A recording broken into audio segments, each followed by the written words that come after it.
Hello, everyone. Let's talk about a book that's been making waves for its unique approach to explaining the complexities of our economy.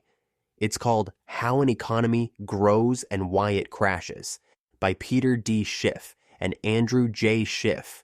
And trust me, this isn't your typical dry economics textbook. It's a roller coaster ride through the ups and downs of economic growth, all wrapped up in a captivating story with a generous sprinkle of humor and some seriously clever cartoons. Picture this: an island with three guys, Abel, Baker, and Charlie, living a simple life, fishing by hand just to get by.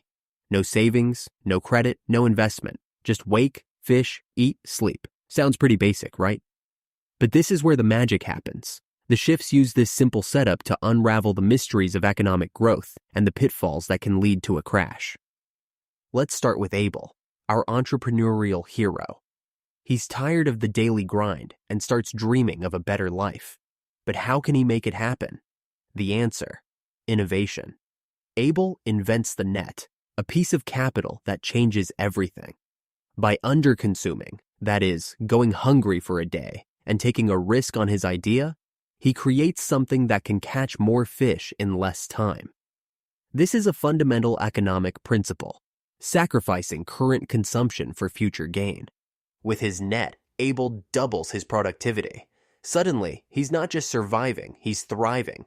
He can now spend time on other things, like making clothes or building a shelter. But the impact doesn't stop there. Abel's innovation ripples through the island's economy. Baker and Charlie see the benefits and want in on the action. They ask to borrow Abel's net, but he's not keen on sharing his hard-earned capital. Here's where things get interesting. Abel decides to lend them fish so they can build their own nets.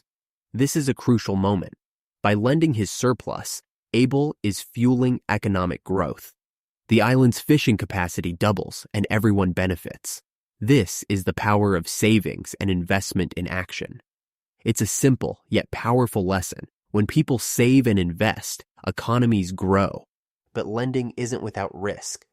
What if Baker and Charlie can't repay him? What if their nets don't work? Abel's decision to lend highlights the importance of risk-taking in economic growth. Without risk, there's no reward. And in this case, the reward is a more prosperous island. But not all credit is created equal. The Schiffs introduced the concept of consumer credit, which can be a double-edged sword. When Baker and Charlie ask for a loan to take a vacation, Abel wisely refuses. Why? Because such a loan doesn't increase productive capacity. It's a burden for both lender and borrower, leading to future hardship. Fast forward a bit, and the island's economy is booming. They've built mega fish catchers, expanded into other industries, and even started a surfing school. But then, things start to unravel. The government introduces paper money called fish reserve notes, promising they're as good as real fish. But as the notes flood the market, their value plummets. This is a classic case of inflation, where too much money chases too few goods. The Schiffs draw a parallel between the island's fish reserve bank and the Federal Reserve, highlighting the dangers of quantitative easing, or QE.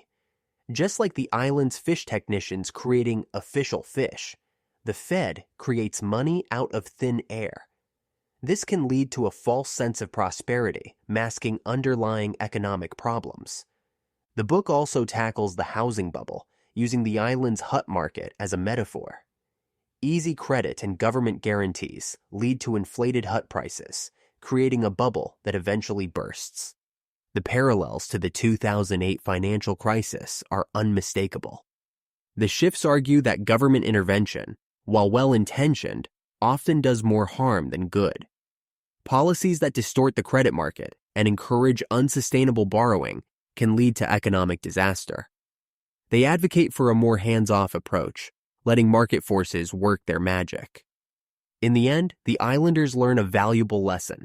The key to a healthy economy is saving, investing, and letting individuals make their own economic decisions. The Schiffs leave us with a powerful message.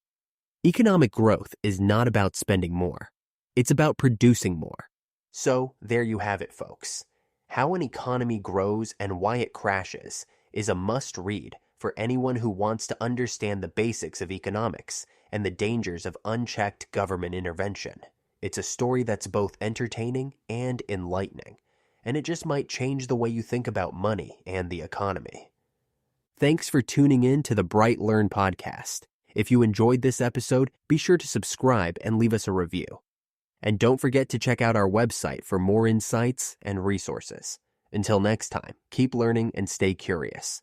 Visit brightlearn.ai for more fascinating videos like this one, and naturalnews.com for full editorial coverage and breaking news on critical stories that keep you informed and aware of what's really going on.